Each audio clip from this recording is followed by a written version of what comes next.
All right, everyone.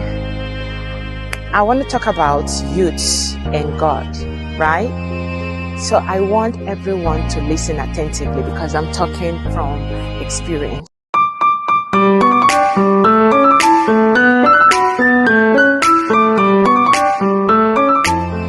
So I remember when I was growing up, right, during the Christmas period. So my neighbors, they had all kinds of games. Their parents bought them all kinds of games. But then things were a little bit difficult for my dad, so we couldn't get Christmas presents at that time. I felt some type of way. I was so vexed. I thought my parents, especially my dad, hated me especially because they didn't give me any Christmas present. But my neighbors, they had all the kind of Christmas presents that you can imagine. So what happened? The funniest thing was they had to bring their gifts and they started showing it to me, and I felt jealous somehow, you know.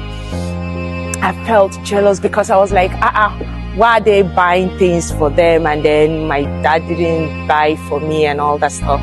I was a little bit depressed at that age, but nobody understood it because I went into my room and I took out like a little, it's like a pin, but not really like pin. Let me say, it's very sharp, and I was cutting myself because the reason why I was cutting myself, I was like, okay, my parents didn't love me. If they loved me enough, they would have bought stuff for me. And these other kids were shoving it on my face like, hey, look at what my parents got for me and all, for them and all that stuff.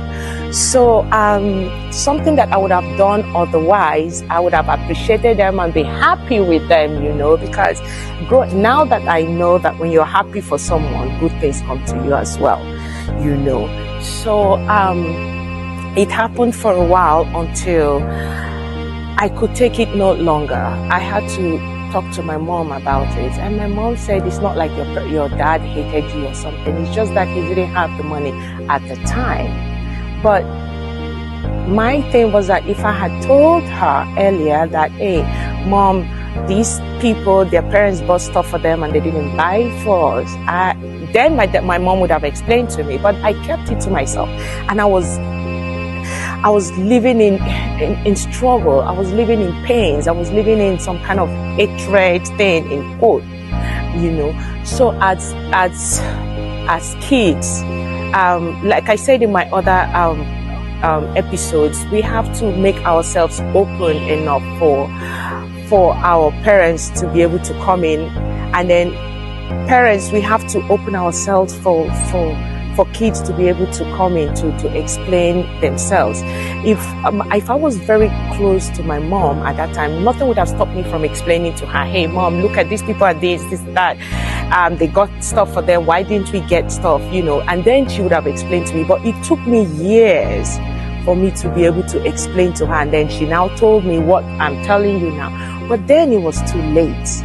You understand? So I'm trying to use my past experience to explain to you all that parents, please just keep an eye on children. Children, they face depression, and as youths as well, they face depression, they face stress, they face peer pressure. And if we don't talk to them and we don't really like follow it up, it might lead into something. Have you noticed the number of kids that are going into suicidal mission?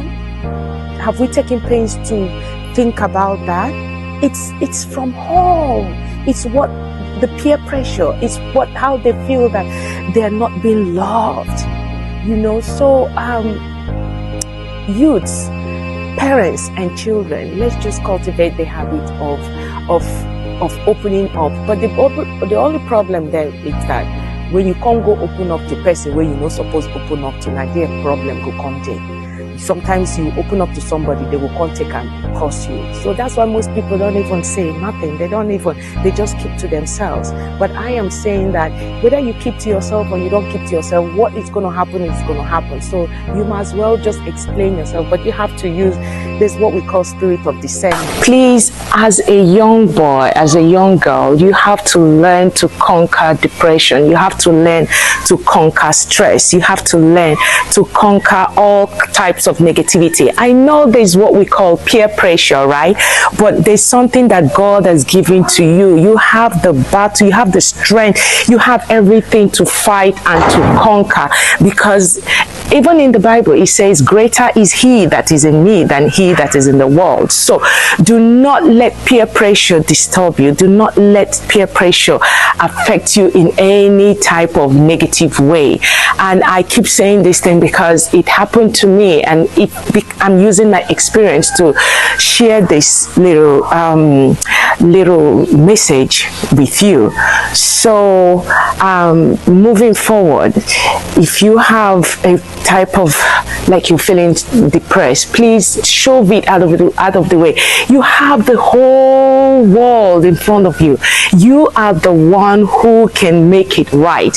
You don't have to wait for someone else to make you feel good. You don't have to wait for someone else to make you feel happy. You don't have to listen to every negative thing that everyone is saying. Whatever you know is right, you go ahead and do it to avoid to avoid some kind of depression. I know it's easier said than done, right? But if you could start it from now, because they said the journey of 1,000 miles begins with a step, right? So if you could start it now, before you know, you'll be able to you will imbibe in it. It's going to soak up in your spirit, soul, and body. So just let yourself know that God got you. There's nothing that you ask from God that you cannot get. You see, even if people try to bring things to how will I put it, they will just carry things they show you off, like showing off. Don't take it personal, because your time will come, because there's an adage that the water that you drink will not pass you by, right? Some people will drink their own water, but when it's your own time and you're thirsty, there'll be water there for you to drink. So there's no need, there's no time for you to stress yourself, to worry about it. You have the power to be able to fight and defeat your demon. It's called demon, right? I used to tell my kids growing up, right? You have the apple, you have the knife. There's a way that you cut your apple, right? And it will be attractive. Now look at it this way, picture it in your head mentally now. This is the apple, and then you have a knife, and then you just chop it anyhow, or rather just poke on it, and then you bring it out, put it on the plate. Now you get another apple, slice it beautifully well, in different kinds of shapes and sizes, and put it in another plate, right?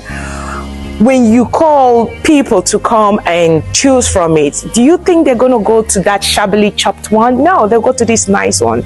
So what am I saying? You have the apple, you have the knife, you know how to dice your apple. The way you dice it is the way people will perceive you.